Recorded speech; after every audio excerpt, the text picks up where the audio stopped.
Të rinjt shqiptar po keq arsimohen duke mos arritur të përvetsojnë as aftësitë më minimale.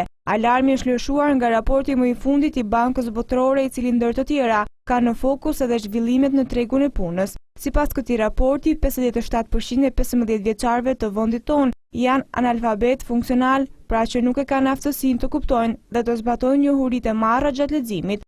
Bazuar në rezultatet e raportit, del se kjo është një nga normat më të larta të analfabetizmit funksional në të gjithë rajonin e Europës dhe Azisë Qendrore, duke lënë mbrapa vetëm 3 shtetet, përkatësisht Azerbajxhanin, Kirgjistanin dhe Kazakistanin. Një tjetër fakt del se bazuar mbi shifrat e raportit është se arsimi në Shqipëri është i keq financuar, veçanërisht sektori publik, krahasuar me vendet e rajonit dhe të Evropës. Gjatë viteve të fundit, fondet e buxhetit të shtetit për arsimin ishin gati 2 herë më pak se mesatarja e vendeve të Bashkimit Evropian, ndërsa gjatë 2 viteve të fundit arsimi publik në Shqipëri i është nënshtruar një sër ndryshimesh ligjore, të cilat janë shoqëruar me kostot dhe problematikat e tyre. Rezultatet e raportit tregojnë se përveç kostove të mëdha sociale, Shqipëria do të përballet me një impakt negativ dhe me perspektivën e ekonomisë. Një pjesë e të rinjve të paarsimuar e kanë të vështirë të gjejnë punë dhe në këtë mënyrë nuk kontribuojnë në rritjen ekonomike të vendit.